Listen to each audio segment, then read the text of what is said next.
Hoje eu quero falar de uma palavra que talvez seja uma das mais mal utilizadas dentro de saúde mental nas empresas: depressão.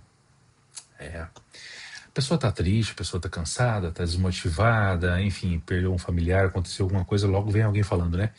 Não, você tá com depressão. Fulano, você tá com depressão?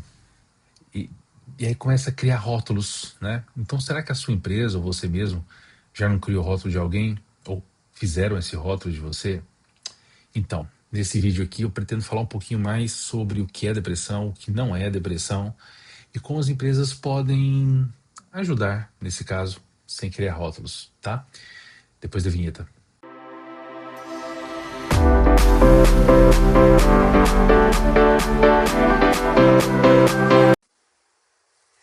Olá, sejam todos muito bem-vindos ao canal do Derrira. Meu nome é Eduardo Derrira, sou professor universitário de pós-graduação, psicólogo clínico e organizacional, além de administrador também de formação.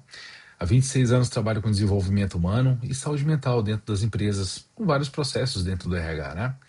Em Goiás e em todo o Brasil, atuando como consultor, né, à frente do Instituto de Desenvolvimento Humano Integrado, Instituto THI, seja como seletista também, como gerente, como diretor de RH, né?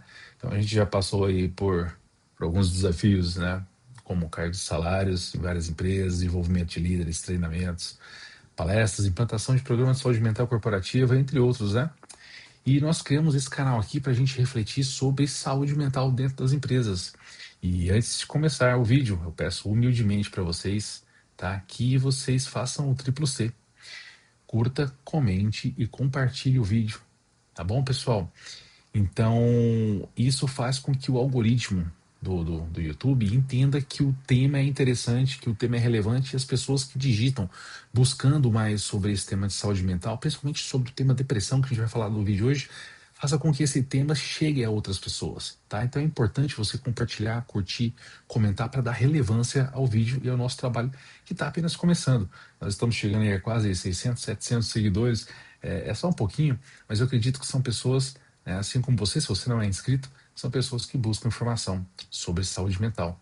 Então, pessoal, e se é a sua primeira vez aqui no canal com a gente, seja muito bem-vindo. Aproveite-se e inscreva aqui no canal, né? E clica no botãozinho aqui de se inscrever, sininho das notificações, né? Tem um botão de hypar o vídeo também. Isso ajuda muito o nosso trabalho. A gente faz esse trabalho aqui com prazer, buscando conteúdo de qualidade para vocês, para a gente falar sobre saúde mental e digestão também, tá bom? Sem mais delongas, vamos começar agora com o tema do vídeo, que é um pouco polêmico. Eu prometo que esse vídeo aqui pode não ser tão longo, pode ser, vamos ver. Mas nós vamos falar de depressão, e é um tema que eu peço sua atenção para ficar até o final do vídeo. Peço a sua atenção. Muitos de nós já sofremos com sintomas, talvez, né, de depressão, alguns diagnosticados, enfim. Cabe a gente entender qual o cenário, qual o contexto que isso está situado, tá? Se a gente fala dentro da empresa, a gente tem que entender que nós estamos num outro ambiente e isso, de várias formas, é interpretado. Antes de qualquer coisa, nós vamos ver que depressão ele não é um estado de espírito, percebe? Não é um dia ruim, uma semana difícil, uma reunião complicada, uma fase complicada, enfim.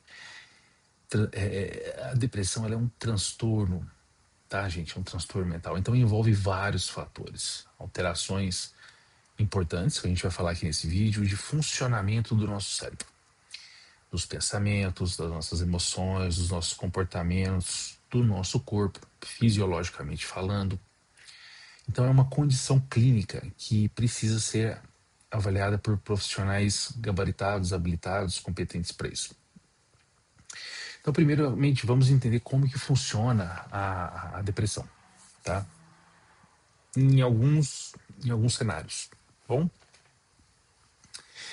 Tem um autor que eu gosto muito, que é o Aaron Beck, dentro da terapia cognitivo comportamental, da TCC, que ele fala o seguinte, olha, ele propôs que uma pessoa deprimida, ela tem visões distorcidas e negativas, principalmente em três áreas. Vamos lá. Visão negativa de si mesma. Ah, sou incapaz, eu sou um fracasso, poxa, não mereço. Uma visão negativa do mundo e das experiências que tudo dá errado, né? Ah, mas ninguém me apoia, isso não faz sentido. E visão negativa de futuro. Ah, isso aqui nunca vai melhorar, poxa, não tem esperança, e aí começa a perder a esperança.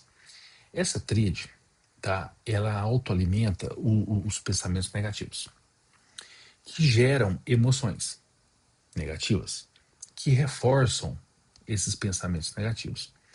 Então, essa distorção cognitiva comum na depressão tem alguns pensamentos do, por exemplo, do tudo ou nada, né? Ah, mas se não for perfeito, é um fracasso total. Se é um, se é outro. É, o que a gente chama de catastrofização também, né? Não, isso vai dar errado. Nossa, catástrofe, né? A personalização também, né? A culpa é toda minha. Poxa, né? Eu personifico aquela situação.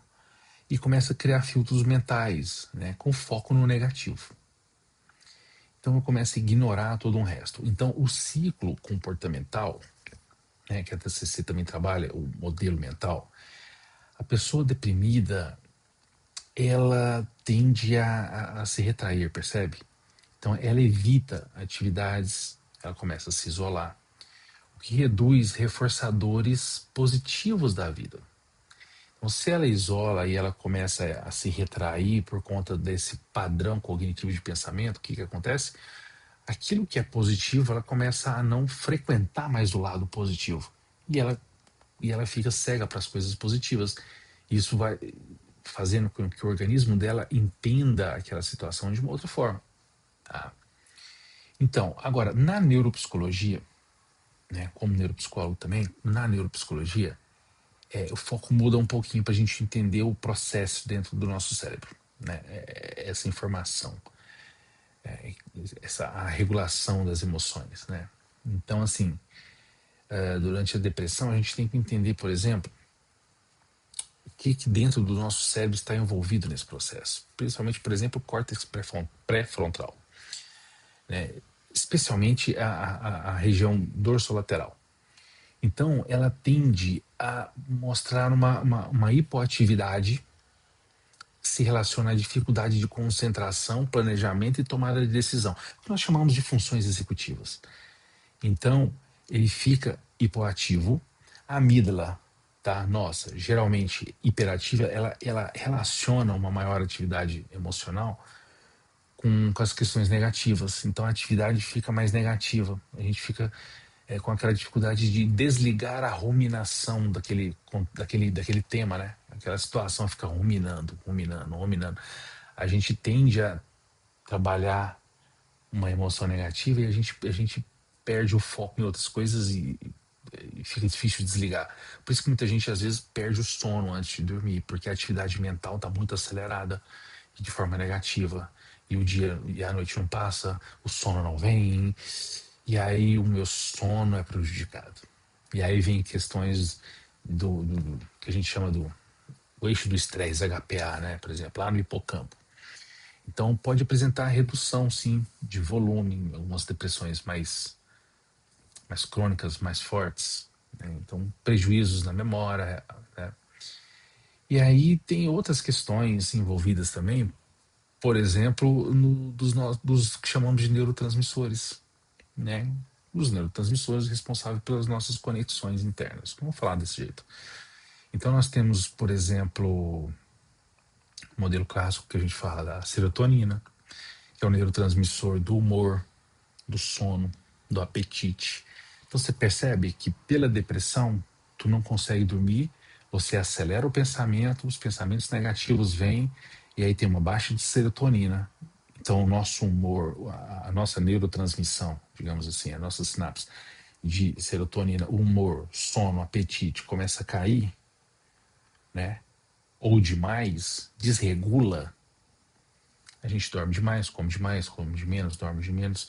O sono não é a mesma coisa, não temos recuperação fisiológica. Você percebe que é um efeito dominó? Então, nós temos neurotransmissores como noradrenalina também, né? Então, a noradrenalina traz uma motivação, um alerta, uma energia boa, a gente tem uma redução. A gente tem a dopamina, que é o neurotransmissor do prazer, né? A recompensa. A dopamina tá tão famosa agora por conta das telas, né? Dá excesso de dopamina e tal. Então a gente tem uma recompensa, né? Uma coisa que volta pra gente e a gente fica olhando e caramba, eu tenho um excesso de recompensa. Só que a gente começa a perder o prazer pelas coisas. Então a gente tem prejuízos cognitivos, né? Seriam observados. Eu vejo muito em clínica quando chega esse quadro, né? Os pacientes que eu já atendi. A gente vê dificuldade de concentração, né? Que são prejuízos cognitivos, né? Uma maior distração. Então a gente tem prejuízo de memória, né? O que que eu comi, o que que eu fiz, nossa, mas com quem que eu tenho que falar, né? E aí aquela memória de episódio, né? Episódica, né? Fica assim, poxa, aí fica mais difícil de registrar e recuperar informações novas, né? Ok. E as funções executivas, né? Aquela dificuldade que a gente tem de planejar, de tomar decisões, ou seja, a flexibilidade cognitiva ela fica reduzida. Então, a nossa atenção fica prejudicada. Então, nós temos vários prejuízos de forma fisiológica também. Então, vocês perceberam que é um conjunto de características? Como é que eu vou falar isso dentro da empresa que fulano está com depressão porque ele está triste? Percebe agora? Sendo que a gente não tem um diagnóstico para cravar uma depressão, para falar que fulano está depressivo. Não tem como fazer um diagnóstico assim, no olhômetro profissional na empresa. Eu acho que tem depressão. Poxa, vamos parar de fazer, de usar essa palavra de forma errada, por favor. Quando a gente pega um atestado do colaborador, a gente vê lá principalmente CIDs. O CID é código de doença, né? Então você tem CID-10, né, transtornos depressivos, na categoria no F32, F33. Então você tem F32 episódios depressivos, aí você tem 32.0.1.2.3 e vai indo. Então o ponto 0 você tem uma depressão leve, o ponto 1 ele vai aumentando um pouquinho mais moderado, o F32.2 já é grave, mas sem sintomas psicóticos. F32.3 já é grave com sintomas psicóticos. Então nós temos CIDs diferentes para depressão, não tem um CID só, já me perguntaram. Ah, doutor, tem um CID só? Porque eu vou ver no atestado do meu funcionário se é depressão, se não é, qual que é o CID? Pô, depende qual que é o CID do diagnóstico do médico, tá? Tem alguns que não são especificados. Aí vem transtorno depressivo recorrente no F33, 33.0, aí vem leve, moderado, de novo, né? Então tem 34, né, a distimia, que a gente chama de depressão crônica, né? F41.2, que aí você tem um misto, né? Transtorno misto de ansiedade e depressão, no F41.2. Então, a gente precisa entender o que é o CID, o que está acontecendo. Por isso que dentro de um cenário da empresa, uma pessoa com depressão ela costuma apresentar alguns sintomas por semanas ou meses, como uma tristeza persistente, uma perda de interesse nas atividades, perda de foco, né, alterações de sono, falta de prazer nas coisas que estão fazendo, principalmente naquelas coisas que ela gostava de fazer. Ela, poxa, não quero mais fazer. Eu gostava tanto de ir no teatro, com minha família, poxa, já começa a perder o interesse por tudo. E não é um episódio, lembrando, dias, semanas, meses, tá? Aí já falei de apetite, falei concentração, já falei sono, fadiga intensa, perna tremendo, o sono não é a mesma coisa. Lembra que eu falei do sono? Então, se o sono não tem a mesma coisa, a pessoa não consegue descansar, o corpo não consegue desligar, ou desliga demais. Então nós temos alterações, né? Aí já vem o cenário de desesperança, sentimentos de culpa, de inutilidade, não serve para nada. Então, assim, o que não é a depressão? Aqui começa um dos principais problemas, tá? Nem toda tristeza é depressão. Posso repetir? Nem toda. Repete comigo. Nem toda tristeza, doutor, é depressão. Nem todo cansaço é depressão. Eu, por exemplo, tô cansado pra caramba agora. Tá gravando esse vídeo agora às 23 horas e 8 minutos. Eu tô cansado pra caramba, mas eu vou falar que eu tô cansado por conta de depressão? Vamos entender? Né? Ansiedade. Ah, mas eu tô muito ansioso, sudorese, taquicardia e preocupação excessiva. Ah, depressão. Nem toda ansiedade e depressão. Lembra que eu acabei de falar de um CID que tem a combinação entre elas? Então, nem todo luto gera ou é depressão. Ah, perdeu um ente querido, tá triste, então ele tá com depressão porque perdeu um familiar e tal. Não, nem todo, né? Nem toda frustração da depressão. Hoje inclusive, eu trabalho muito nas consultas com atletas, que eu também trabalho com atletas. A gente trabalha muito a questão da frustração, aprender a lidar com a frustração, com o erro.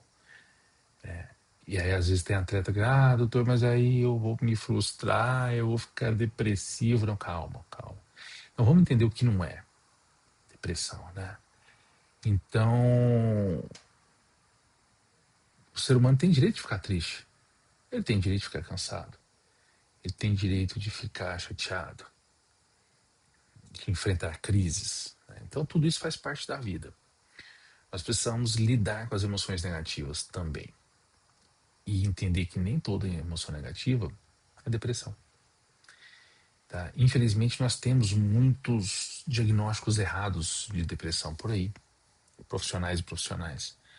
E que às vezes mas, toma esse remédio aqui, faz esse procedimento ali.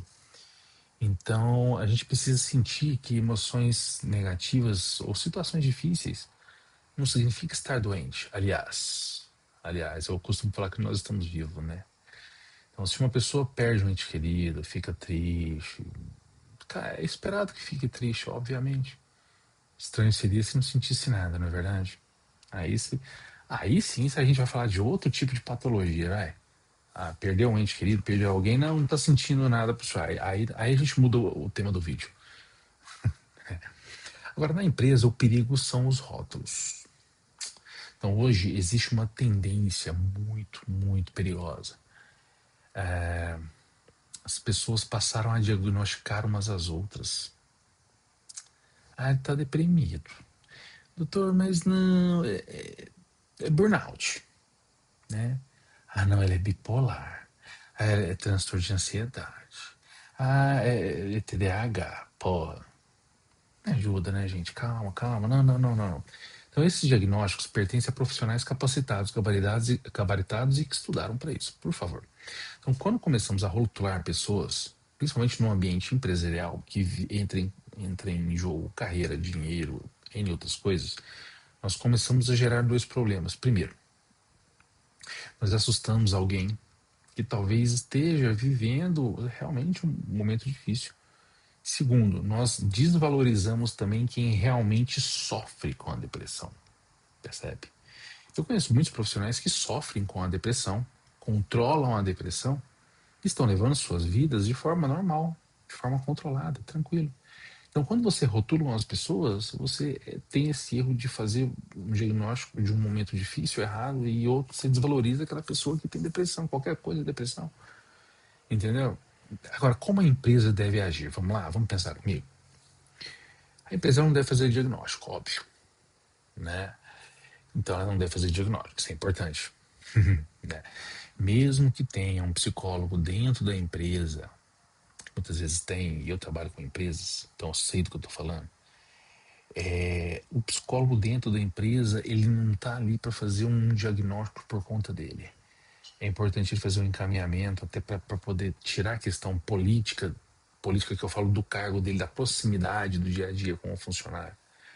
Então, não é tão interessante que eles estejam no mesmo ambiente. Tá? O próprio CRP fala sobre isso. Então, é importante que o psicólogo seja um profissional de fora para poder fazer um diagnóstico, né, um psiquiatra junto para poder fechar um diagnóstico, com testes, com toda uma anamnese, com toda uma consulta. Então, é importante o papel da empresa ao principalmente perceber mudanças repentinas de comportamento nos seus colaboradores. Porque tem gente que realmente, por personalidade, depois nós podemos fazer um vídeo sobre personalidade, mas por personalidade, às vezes tem uma pessoa que ela vai estar num dia ruim, né, se isolar um pouquinho e tal. Mas realmente tem aquelas pessoas que merecem uma atenção especial quando você vê uma queda repentina de desempenho, isolamento, irritabilidade, de uma forma incomum, faltas frequentes, excessos de atestados, perca de energia, alterações importantes de comportamento. Então é um momento que a gente começa, que a gente não deve rotular, e o líder ele não deve sair perguntando para as pessoas: você está com depressão? Mas assim, me conta, é depressão? Porque eu percebi que você está diferente. Calma, calma, né? Eu posso ajudar você com alguma coisa? Você gostaria de conversar? Então a gente precisa primeiro acolher de uma forma interessante. Chamar para conversar, ver se a pessoa realmente está precisando de uma ajuda, mas de forma discreta, não na frente de todo mundo. E como ajudar essa pessoa? Né? Escuta a pessoa, não faça julgamentos. Evite, por favor, frases como: calma, isso passa. Não é assim, né? Ah, mas isso é mimimi, é falta de vontade. Poxa, essa pessoa não quer nada com nada. Não, não, não, por favor. Tá? Escuta, não julga, ok? Ah, você precisa reagir, vamos, o mundo gira, amanhã é outro dia, levanta essa cabeça. Nada como um dia após outro dia, né? Não. Então essas frases normalmente, pessoal, pioram a situação. Tá? Elas potencializam pensamentos e situações negativas. Então, se houver uma suspeita de um sofrimento psicológico importante, incentive a pessoa a buscar uma ajuda profissional. Se a empresa tem um psicólogo, que esse psicólogo possa fazer também, junto com o líder dela, isso é importante, junto com o líder dela, um acolhimento, e desse acolhimento fazer com que a pessoa busque uma ajuda profissional fora da empresa também. Se a empresa puder oferecer, inclusive na NR1 agora, na Lei 14.831, tem uma questão sobre, falando sobre isso, que a empresa é obrigada a oferecer, né, serviço psicológico e psiquiatria para os colaboradores, oferecer um acesso, tá? Não paga tudo. E a depressão tem cura? Na grande maioria dos casos. Tem tratamento, com certeza. Né? E quanto mais cedo a pessoa conseguir procurar ajuda, maiores são as chances de recuperação. Eu estou gravando esse vídeo aqui da cidade de Goiânia e esses dias conversando com uma pessoa de um RH, falando que num grande call center aqui da cidade, uma pessoa tentou autoextermínio, né? Dentro do banheiro da empresa, cortando o próprio pulso. Então, é complexo, né? Às vezes a gente não sabe quem está passando por isso para a gente poder rotular.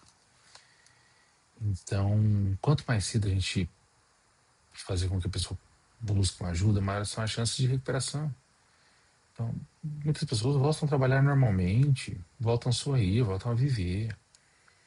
Por isso, buscar ajuda não é um sinal de fraqueza, percebe?